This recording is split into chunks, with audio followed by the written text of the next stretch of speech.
सभी को अविनाशी अनंतर का प्रणाम। और आज फिर एक नए दिन है, नई घड़ी, नया पल, और आपके सामने मैं फिर यहाँ मौजूद हूँ। आज मैं एक नए अजीबोगरीब विषय पर आपसे बात करना चाहता हूँ। मैं कई मित्रों से मिलता हूँ तो मुझे एक आम समस्या दिखाई पड़ती है, वो ये है कि लोग अपनी पत्नियों से परेशान रहते हैं। मैंने कल एक मित्र से मिला था तो वो ये कह रहा है वो अच्छा कमाता है, अच्छा अपनी जिम्मेदारी को निर्वहन करता है, इसके बावजूद भी, और कोई नशा भी नहीं करता है, इसके बावजूद भी उसकी पत्नी से वो परेशान है, और इतना परेशान है कि वो डिप्रेशन की गोलियां खाता है।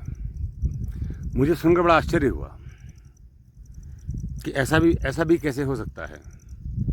और आज तक मैंने ऐसा कोई पति नहीं देखा जो ये कहे कि मैं अपनी पत्नी से बहुत प्रसन्न हूँ।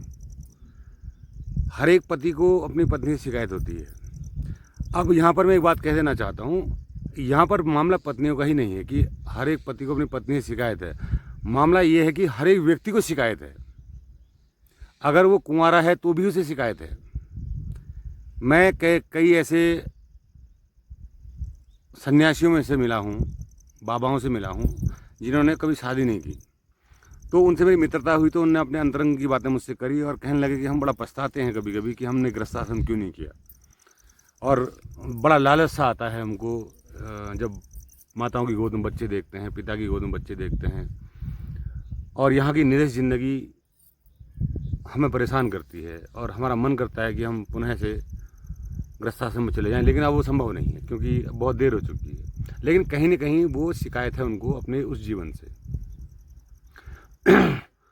रहा पत्नियों का मामला, मैं उस पर थोड़ा सा प्रकाश डालना चाहूँगा। होता क्या है, जब आदमी की शादी की उम्र होती है और उसकी शादी होती है तो शादी कई प्रकार की होती है। एक शादी होती है अरेंज मैरिज, एक होती है लव मैरिज, एक होती है एक्सीडेंटल मैरिज, और एक होती है पिक्यूलियर मैरिज, अजीबोगरीब शादी। अब प्रेम की जहाँ तक बात की, प्रेमिका और प्रेमी में प्रेम होता है, प्रेम की झलक होती है, प्रेम नहीं, प्रेम की झलक होती है। प्रेम की गहराई तो नहीं कहूँगा, तो प्रेम के एक झलक होती है उसमें। लेकिन वो प्रेम तब तक प्रेम रहता है जब तक उनके बीच में दूरियां होती हैं, शारीरिक दूरियां, मानसिक दूरियां। क्योंकि प्रेमी और प्रेमिका अब एक दूसरे को उतना ढंग से नहीं जानते हैं जितना ढंग से वो पति पत्नी होने के बाद जान लेते हैं एक दूसरे को। तो जैसे वो एक दूसरे को जान लेते हैं तो उनके बीच में वो प्रेम होता ख़त्म हो जाता है, तो एक दूसरे से अलगाव शुरू हो जाता है। और कई बार ये देखा गया है कि सेक्सुअल जो रिलेशंस होते हैं उनमें असंतुष्टि के कारण भी पति पत्नी में अलगाव होता है। लेकिन मोस्टली ऐसा नहीं होता है, क्योंकि 90% जो पति होते हैं वो सेक्सुअली फिट होते हैं और 10% होते हैं जो सेक्सुअली फिट नहीं होते हैं, तो उनके बीच में माना जा सकता है। लेकिन इसके अलावा पत्नियां पति से क्यों जो है परेशान होती हैं, या पत्नियों से क्यों परेशान रहते हैं, इसकी एक वजह जो मुझे नज़र आई वो है हक और अधिकार। पत्नियां अपने पति पर अधिकार जमाती हैं, अधिकार समझती हैं कि इसमें मेरा अधिकार, इट्स माय प्रॉपर्टी। जैसे किसी के कोई मकान होता है, ये मेरा मकान है, तो उसमें उसका अधिकार होता है, तो वो अपने मकान के साथ कुछ भी करे। वैसा ही पत्नियों के अंदर ये प्रवृत्ति पाई जाती है, जो मैंने देखा है कि वो प्रॉपर्टी समझा जाता है पति। और ऐसे ही पति भी अपनी पत्नी को प्रॉपर्टी समझने की कोशिश करते हैं कि मेरी प्रॉपर्टी है, इसको मैं जैसे भी यूज़ करूँ, जैसे भी। इसी वजह से तकरार होती है। अगर वो एक दूसरे को स्वतंत्रता दे दें और एक दूसरे की भावनाओं का सम्मान करते हुए उनको आज़ादी मुहैया करा दें, तो उनके बीच में प्रेम पनप सकता है।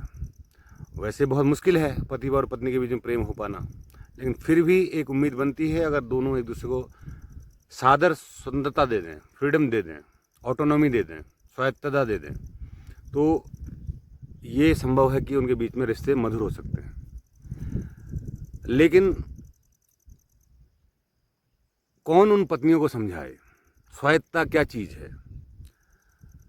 पत्नी अधिकतर अपने फैसले अपने हिसाब से करते हैं, यही बात पत्नियों को पसंद नहीं आती है।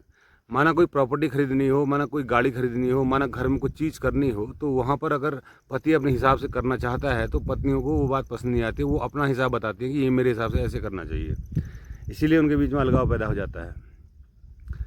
अगर दोनों ही राज़ी हो जाएं, अगर माना पति ने कहा कि चलो हम ये वाला प्लॉट खरीदते हैं और पत्नी भी राज़ी हो जाए, हाँ ठीक है चलो खरीद लेते हैं। अब पति भाई कुछ सोच के ही कह रहा होगा। हाँ, अगर आपको कोई सलाह देनी है, हाँ ये कह सकती है पत्नी कि हाँ मेरी सलाह से ये जगह ठीक नहीं है, आप दूसरी जगह देखो, और बाकी आपकी इच्छा, मतलब होना ही चाहिए। ये जगह मेरे हिसाब से ठीक है, मुझे नहीं लग रही है, बाकी आपकी स्वेच्छा है, आप जैसा करें तो ठीक है। तो यहाँ पर अलगाव नहीं होगा। लेकिन अगर पत्नी इस बात पर अड़ गई, नहीं यहाँ नहीं लेना, पति इस बात पर अड़ गया नहीं यहीं लेना है, तो उनके बीच में लड़ाई हो जाएगी, और लड़ाई इस हद तक हो जाती है कि तलाक भी हो जाते हैं। तो ये कौन सी बात हुई? आप मनुष्य योनि में आए हैं, गृहस्थाश्रम आप हैं, और प्रकृति ने तो आपको इतना सुंदर मौका दिया हुआ है कि आप अपने वैवाहिक जीवन को स्वर्ग की तरह बना सकते हैं, जी सकते हैं। लेकिन आप स्वर्ग की जगह बनाने की बजाय उसको नर्क बना देते हैं, और सब कुछ होते हुए भी आप जो है उन फलों का भोग नहीं कर पाते हैं जो आपको भोगना चाहिए। तो ये अपने आप में बड़े शर्म की बात है। और इससे बेहतर ये है कुंवारा रह जाना। अगर व्यक्ति को आध्यात्मिक चिंतन अपने जीवन में करना है तो बेहतर है वो कुंवारा रहे, तो वो ज़्यादा अच्छा जीवन जी पाएगा रादर देन जो पति पत्नी वाला मामला है उससे। और कई कुंवारे ऐसे होते हैं जो किसी कारण से उनकी शादी नहीं हो पाती है, चाहते हैं शादी करना पर किसी कारण से नहीं हो पाती है, तो वो लोग बड़े परेशान रहते हैं। वो उनकी स्थिति तो बहुत बुरी होती है, वो तो इतनी बुरी स्थिति में जीते हैं कि जिसकी कोई हद नहीं। ऐसे भी मेरे मित्र हैं जो अभी तक कुंवारे हैं और चाहते हैं शादी करना पर लड़की नहीं मिलती, उम्र हो गई 40 से ऊपर। और मेरे ऐसे मित्र हैं जिनकी उम्र शादी 41-42 साल में हुई और उनको विदेश से शादी करनी पड़ी, यहाँ स्वदेश में उनको लड़की नहीं मिली, और अब वो परेशान हैं कि ये क्या है, स्वदेशी महिला नहीं मिल पाई, विदेशी महिला मिल गई। तो कई ऐसे एग्जाम्पल मैंने देख लिए हैं अपने जीवन में शादी वाले। तो आपको मैं बेहतर सलाह देता हूं, अगर आप पति पत्नी में अच्छा संबंध बनाए रखना चाहते हैं तो पत्नी को भी ये वीडियो दिखाएं, और आप भी स्वयं इस बात को महसूस करें कि आप एक दूसरे को आज़ादी दें और एक दूसरे के हर प्रकार के राजों को आपस में शेयर करें। मतलब कोई राज कोई छुपाए ना एक दूसरे से, कोई भी बात, जैसे मित्रों के बीच में कोई बात छुपती नहीं है उसी प्रकार से पति पत्नी के बीच में कोई बात छुपनी नहीं चाहिए, और एक दूसरे को आज़ादी देनी चाहिए। ऐसे जैसे आप अपने दोस्त के साथ, पुरुष मित्र के साथ व्यवहार करते हैं या स्त्री मित्र के साथ व्यवहार करते हैं, ऐसा ही व्यवहार अपने पति से, अपनी पत्नी से करना चाहिए। एक मित्र की तरह व्यवहार करना चाहिए, एक प्रॉपर्टी की तरह व्यवहार नहीं करना चाहिए। जिस दिन आप ये व्यवहार छोड़ दोगे तो उस दिन आप स्पष्ट आपको दिखाई देने लगेगा कि हमारे बीच में संबंध काफ़ी अच्छे होते जा रहे हैं, है ना। तो एक मित्र की तरह अगर आप रहेंगे तो सबसे सुखी रहेंगे। तो आप अपनी पत्नी को पत्नी मत बनाइए, मित्र बनाइए, और पत्नियां भी अपने पति को मित्र बनाएं, तो इससे ही आपका रिश्ता अच्छा चल सकता है। अदरवाइज अगर आप पत्नी बनकर रहेंगी और पति बनकर रहेंगे तो कभी भी आपके बीच में कोई प्रेम कभी नहीं पनप सकता है। आप एक सूखे रेगिस्तान में जैसी ज़िंदगी होती है वैसी ज़िंदगी आप जिएंगे, जिम्मेदारियां भी निभाएंगे, बच्चे भी पैदा करेंगे, उनकी शादियां भी करेंगे, लेकिन आपके बीच में जो मधुर संबंध हो जाने चाहिए थे वो कभी नहीं हो पाएंगे, क्योंकि आपने पर्दा ऐसा लगा दिया है, दीवार ऐसी लगा दी है अधिकार की। तो वो अधिकार की जो दीवार है, आप दोनों साथ रह रहे हैं लेकिन आप दोनों साथ हैं नहीं, आप अलग अलग कमरों में हैं, बीच में दीवार है आपकी। किसकी दीवार है? अधिकार की दीवार। इस अधिकार की दीवार को गिराइए और दोस्ती की माला एक दूसरे को पहनाइए, तो आपका जीवन सदा सुखी रहेगा। तो आज के लिए इतना ही। थोड़ा टॉपिक नया था और समय की कमी है, नहीं तो मैं आपको और ज़्यादा थोड़ा सा इस बारे में बताता। फिर कभी अभी टॉपिक है हमारे पास तो हम दोबारा भी इस पर अच्छा कोई वीडियो बनाएंगे, और इतने से आपको बात समझ में आ गई होगी। और हाँ, दूसरी बात ये है, अभी इसमें कई ऐसे समीकरण हैं, कई ऐसे प्रश्न हैं, इन पचड़ों में ऐसे कई प्रश्न हैं जिन प्रश्नों का समाधान मैं अभी नहीं बता पा रहा हूँ समय की कमी की वजह से। और आने वाले वीडियो में इसका पार्ट 2 भी मैं आपके सामने लेके आऊँगा, तब मैं इस बारे में बात करूँगा। तब तक के लिए सभी को मेरा प्रणाम, नमस्कार, सब खैर, अल्लाह खुदा हाफिज़। अविनाश यंत्र का सभी को प्रणाम। रिश्ते कैसे हों पार्ट 2। कल हम चर्चा कर रहे थे पति पत्नी के रिश्तों के ऊपर। कि वो क्यों बिगड़ जाते हैं, क्यों पति पत्नी के रिश्ते ऐसे नहीं रह पाते हैं जैसे उनको रहना चाहिए।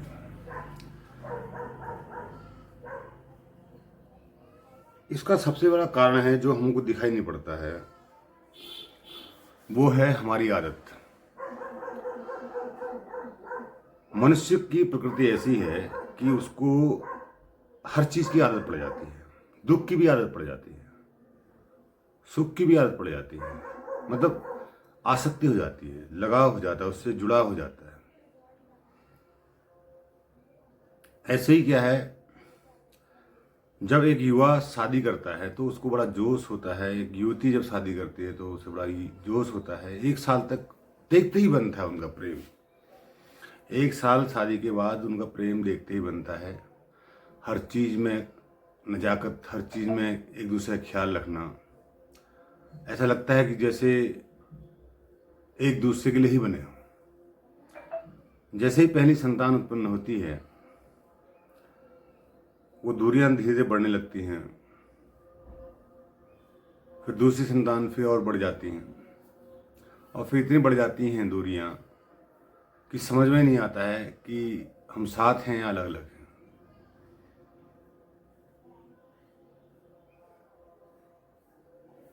आश्चर्य इस बात का नहीं है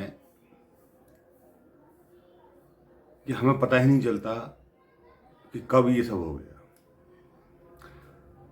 और फिर शुरू होती है नोक-झोंक, तीखी बहस, एक दूसरे से असंतुष्टि, एक दूसरे पर आरोप प्रत्यारोप का दौर शुरू होता है।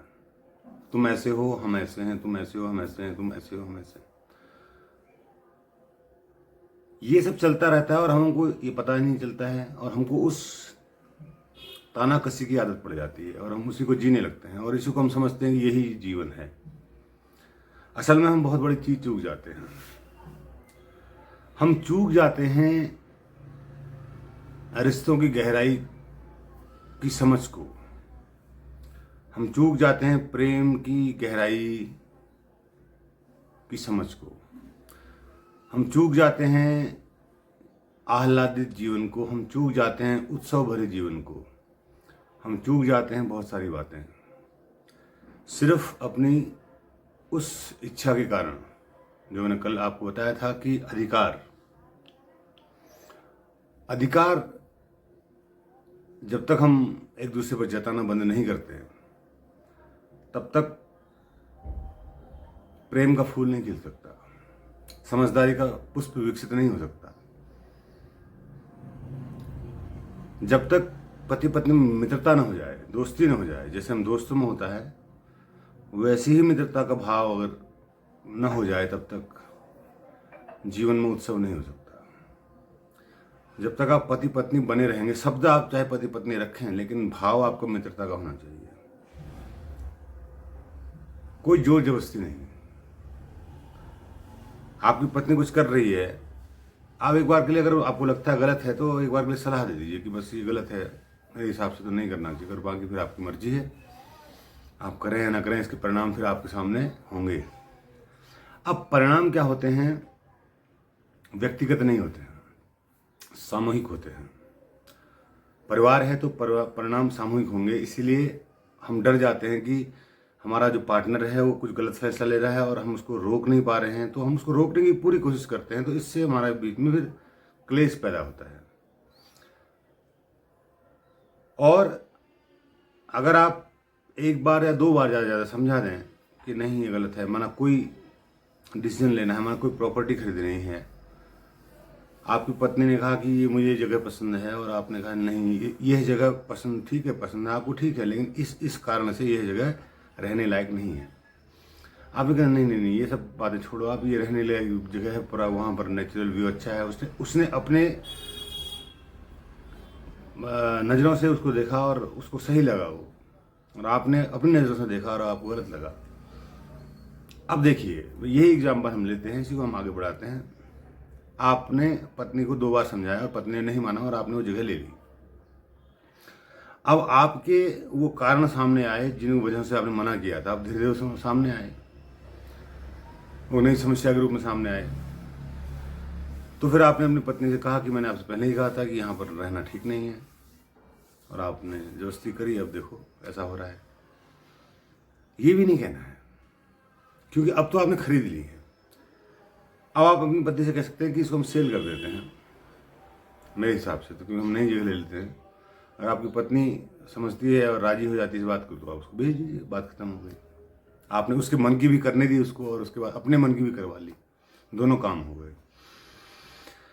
तो सहजता से आप किसी भी समस्या का समाधान कर सकते हैं, लेकिन अगर आप जिद मगर आ जाएंगे तो फिर समस्या का समाधान संभव नहीं हो पाएगा। जिद मतलब फिर क्या होगा, लड़ाई होगी, फिर झगड़ा होगा, फिर फसाद होगा, फिर कोर्ट कचहरी होगा, फिर तलाक होगा, फिर जिंदगी में निरस्ता होगी।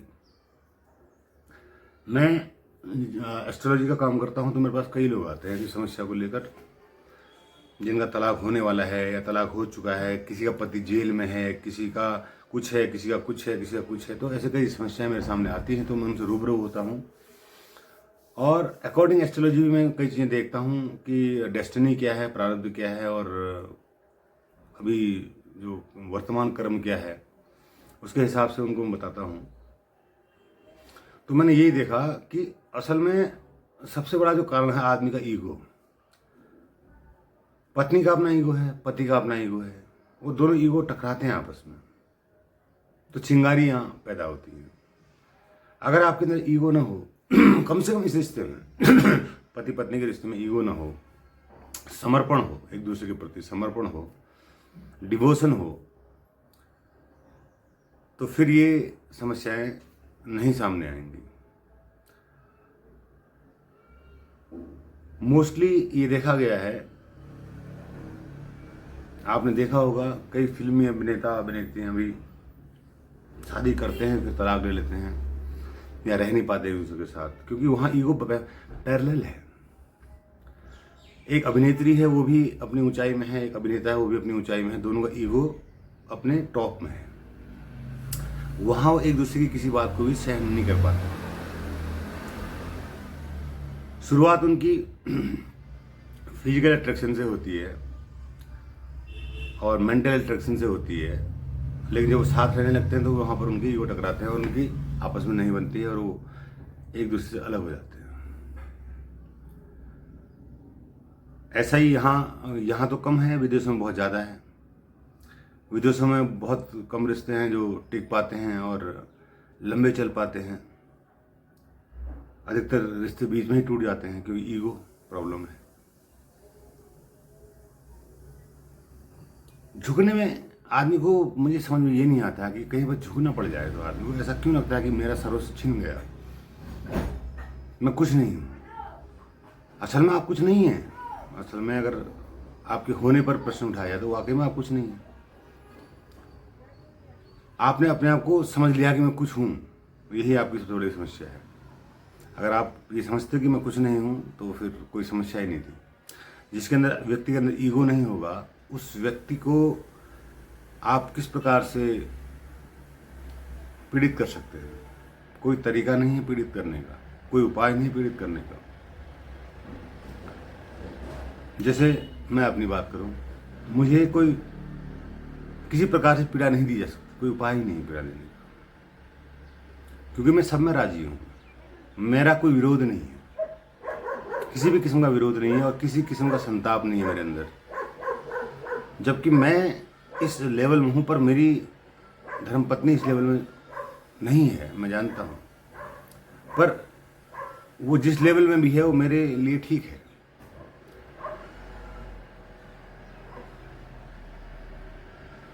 तो हमारे बीच में कभी इस तरह का क्लैश नहीं होता है, क्योंकि मैंने कुछ इस तरह से अपने लाइफ को सेट किया हुआ है कि जहाँ पर इस तरह की कोई प्रॉब्लम नहीं आती मेरे लिए। मैं उनके मन की भी कर देता हूँ और अपने मन की भी पूरी कर लेता हूँ, कोई कमी नहीं छोड़ता उसमें। भले उनको ऐतराज हो मेरे किसी काम पर मैं वो कर लेता हूँ। मैं केवल सलाह देता हूँ कि मैं ये कर रहा हूँ, मैं एक सजेशन देता हूँ कि मैं ऐसा कर रहा हूँ, और उसके भले उसमें ना हो या हाँ हो, मैं कर लेता हूँ। और उसके बाद जो नाराज़गी होती है उसको भी मैं एडजस्ट कर देता हूँ। तो बड़े आराम से ये चीज़ चल जाती है। पति पत्नी के बीच में अब ये समझदारी तभी आ सकती है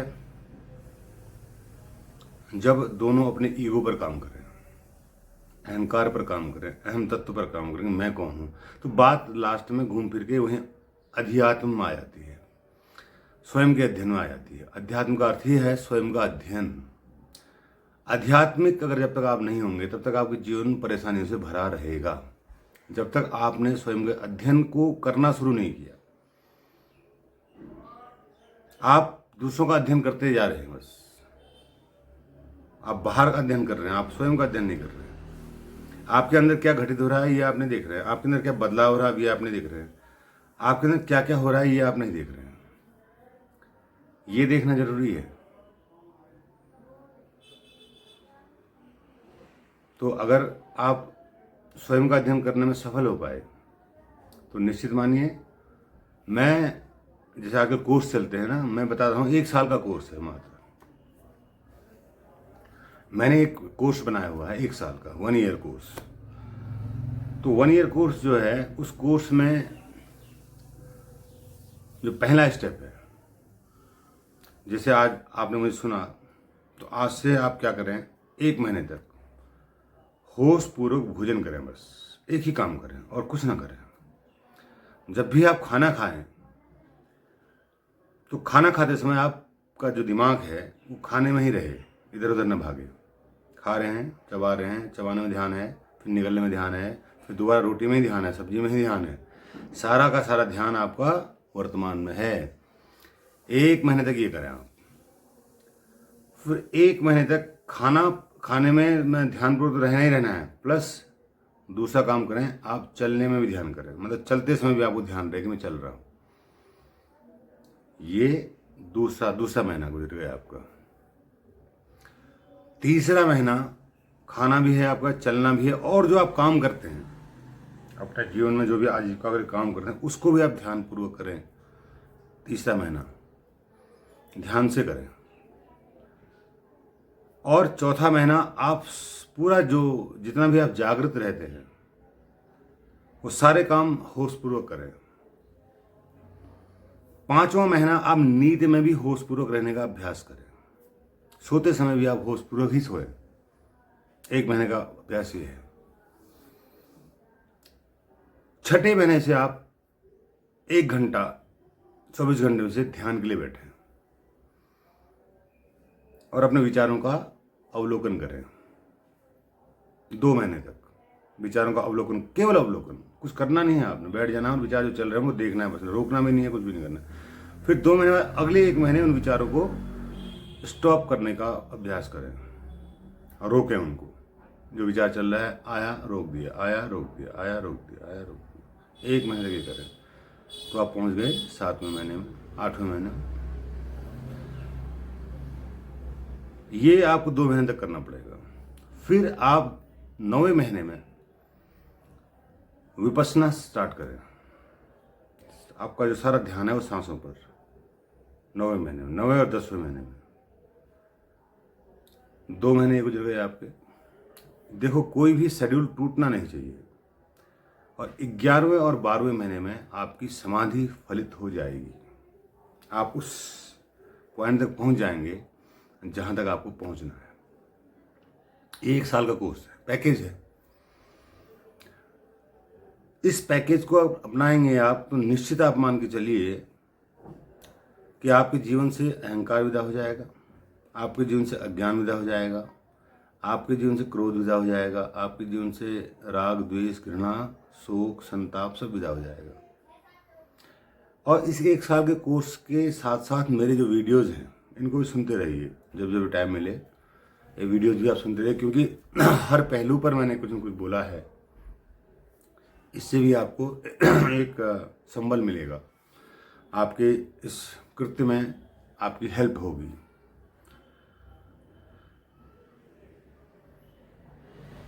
तो इस प्रकार से हम अपना जीवन बिता सकते हैं। और बहुत आसानी से, बहुत आराम से, बहुत आनंद से, स्वस्थ हो भी। देखो, आपका चित्त अगर स्वस्थ है तो आपका स्वास्थ्य भी ठीक रहेगा।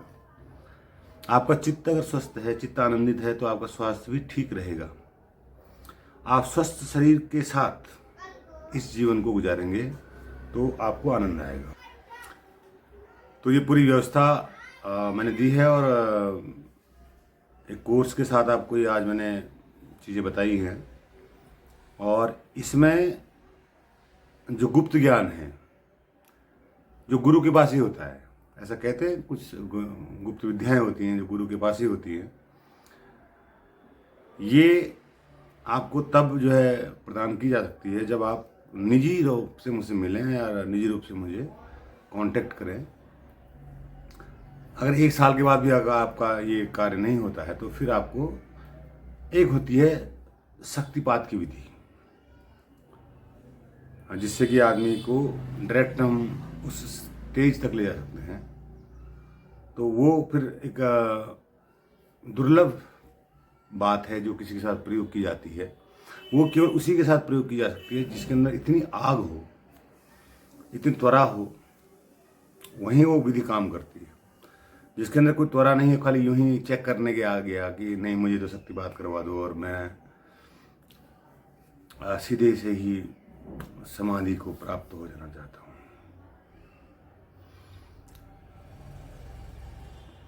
कुछ बातें मेरी वीडियोज़ में आपको कंट्राडिक्टिव भी लगेंगी, मैं आपको पहले बता दूँ।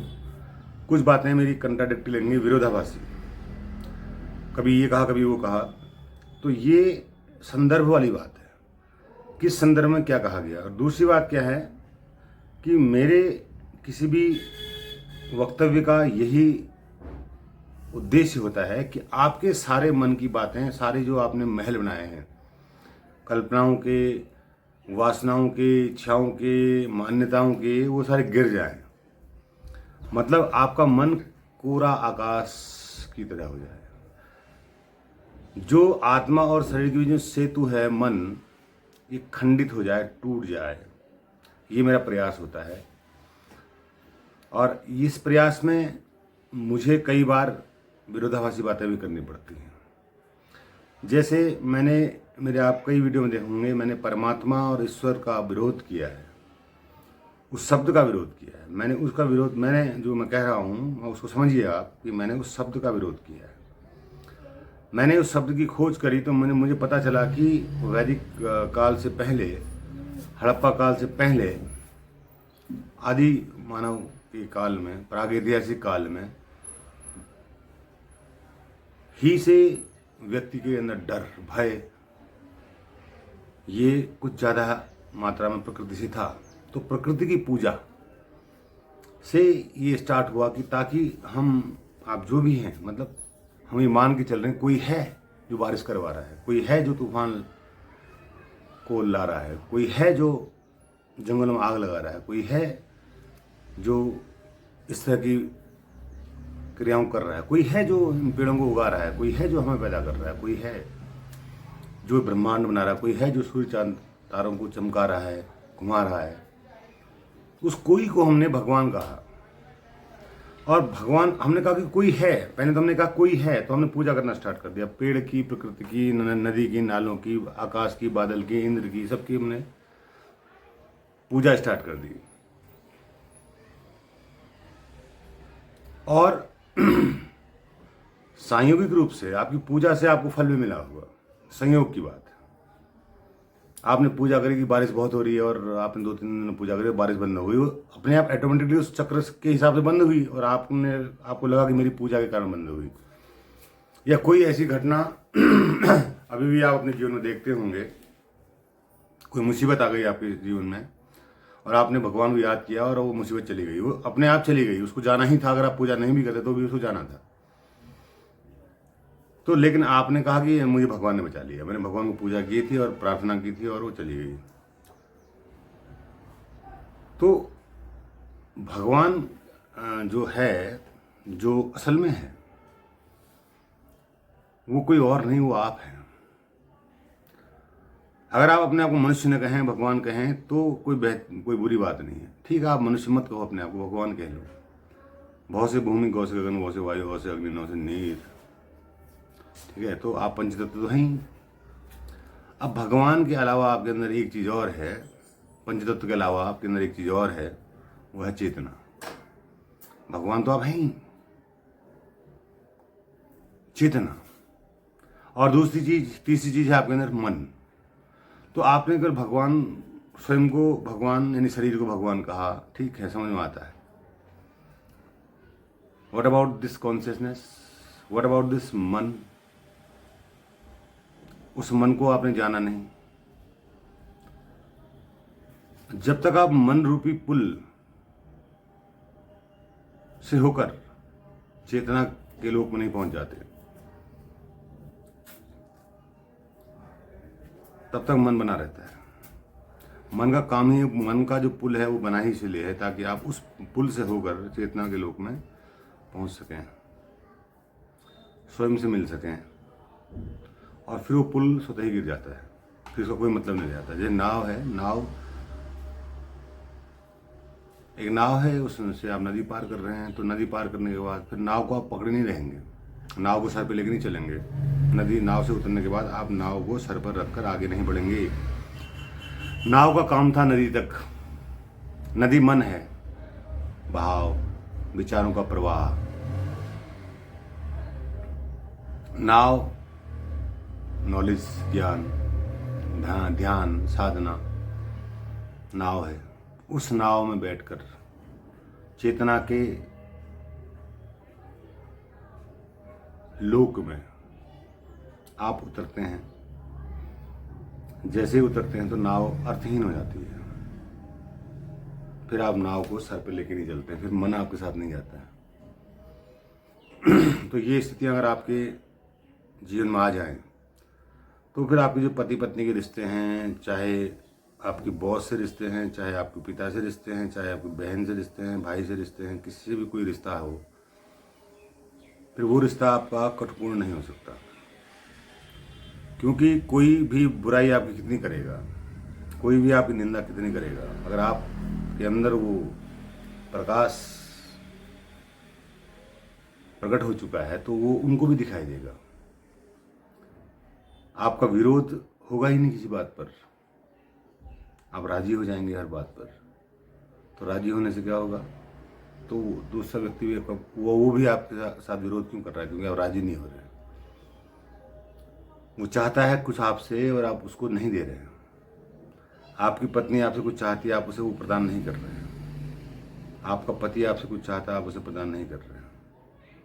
अगर आप राजी हैं देने के लिए जो भी आपके पास है, तो फिर कोई विरोध नहीं रह जाता है, फिर कोई द्वेष का कारण नहीं रह जाता है। तो सबसे पहले अपने आप को, अपनी नाव, उस नाव को पकड़िए। वो नाव मन रूपी नदी के किनारे बहुत सारी नावें हैं, 112 नाव है, 112 ध्यान विधियां हैं। उन नाव में सवार होइए और यात्रा करिए मन के पार जाने की। जैसे आप मन से पार हो जाते हैं तो आपको जो अपना असली स्वरूप नजर आता है वही परमात्मा है। जो अपना स्वरूप नजर, अभी आपका स्वरूप जो है नदी के इस तरफ, वो आत्मा है। नदी के उस पार जाते ही आप परमात्मा बन जाते हो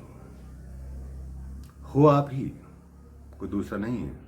मैं तो इसलिए भगवान का विरोध करता हूँ, कोई दूसरा भगवान नहीं है आपके सिवा। आपके अतिरिक्त कोई भगवान कहीं नहीं है, आपके अतिरिक्त कोई परमात्मा कहीं नहीं है। जो रूढ़िवादी परमात्मा है उसको आप किसी काम का नहीं है, किसी भी काम का नहीं, बिल्कुल आपको भटकाने के लिए है वो। ठीक है, वो ऐसी नाव है जो आपको बीच भंवर में ले जाकर डुबा देगी। वो ऐसी नाव है जिसमें छेद है, सुराख है। आप उस नाव में अगर बैठ गए, जैसे कौन सी नाव? सनातन की नाव। आप उसमें बैठ गए, छेद है, डूब जाओगे। हिंदू धर्म की नाव, डूब जाओगे। मुस्लिम धर्म की नाव, डूब जाओगे। ईसाई धर्म की नाव, डूब जाओगे। डूबना तय है। और डूबने के बाद क्या होती है? तड़प तड़प की मृत्यु, दम घुट की मृत्यु। और हर व्यक्ति जो बिना ज्ञान के इस संसार से जा रहा है वो ऐसे ही मर रहा है, तड़प तड़प के, घुट घुट के। भले ही शारीरिक रूप से, आर्थिक रूप से, भौतिक रूप से वो संपन्न व्यक्ति हो, लेकिन उसकी जो मन की स्थिति है वो उसका मन तड़पता है। क्या पाया क्या खोया जग में। जब वो जाता है तो इस जगत से निराश जाता है। जब उसको लगता है मौत के क्षण में ये जीवन एक कहानी की तरह बीत गया, तो मतलब क्या था जीवन, यही था बस, इतना सस्ता जीवन जिसको मैंने जीवन भर बड़ा मूल्य दिया। वो तो किसी काम का नहीं, किसी कौड़ी का नहीं वो जीवन। कौन था मेरा अपना, कौन था मेरा धन, कौन था मेरा मकान, सब तो जा रहा है। अब तो मैं जा रहा हूँ, तो निराशा होनी निश्चित है। तो आप उस नाव में सवार हुए हैं जिसमें छेद है, सुराख है, तो उसमें पानी भरना तय है। तो मैं आपको ऐसी नाव बता रहा हूँ जिस नाव में छेद नहीं है। वो है होश की नाव, जागृति की नाव, साक्षी की नाव। 6 महीने तक आप इस साधना को करिए, उसके बाद 6 महीने आप उस साधना को करिए, उसके बाद मेरे पास आइए। मैं देखता हूँ कि आप कैसे पार नहीं होते। आप निश्चित रूप से पार हो जाएंगे इस मन रूपी नदी को, जो अनंत गहराई लिए हुए, अनंत विचार प्रवाह लिए हुए बह रही है।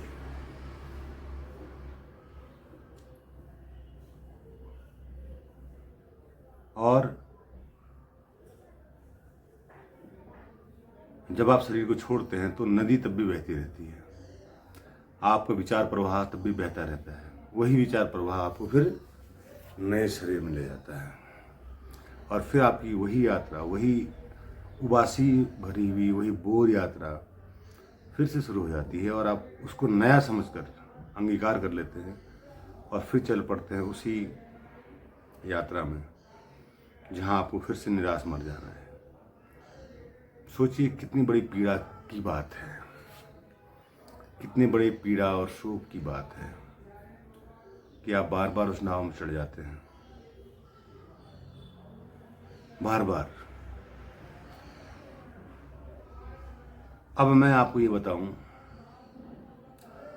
प्रकृति ने टास्क दिया है आपको, नेचर ने आपको टास्क दिया है। एक टास्क दिया आपको, भूख दे दी, पेट दे दिया, तो आपने आजीविका के लिए संघर्ष किया, आजीविका कमाई, लेकिन उस आजीविका के साथ आपको मन भी दे दिया, तो बुद्धि भी दे दी, मन बुद्धि भी दे दी, तो बुद्धि से आपने दुनिया को भौतिकता से संपन्न कर दिया, और फिर उस भौतिकता में आप डूब गए। तो ये जो डूबना है, अगर होशपूर्वक हो तो आप मुक्त हो सकते हैं। तो आज के लिए इतना ही, और फिर मिलते हैं नेक्स्ट वीडियो में। और काफ़ी आनंददायक के संसर्ग रहा, और काफ़ी मुझे भी आनंद आया कहते हुए, क्योंकि मैं शून्य से बोलता हूँ, मतलब शून्य से आती है स्वर लहरी, और मैं भी साक्षी की तरह उस बात को देखता हूँ। मैं कभी कोई सोच के, कोई विचार के आपसे कोई बातें नहीं करता। जो स्वर लहरी शून्य से स्वयं प्रकट होती है वही आपके सामने होती है। सभी को मेरा प्रणाम।